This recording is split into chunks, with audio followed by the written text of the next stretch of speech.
Hello guys, welcome back to the channel, and as per usual I shall get to it. So this analysis of this page is a bit of a mixed bag. The first one, the nose, was, I'm not entirely sure what went wrong there.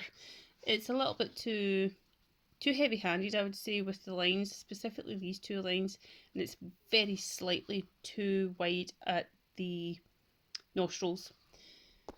And then it's very slightly too long just around about this area with the lips and the chin. Sketch number 2, slightly better, however I did want to actually have the more tapered jaw. And sketch number 3 is a combination of both 1 and 2. I'm not going to try and use excuses.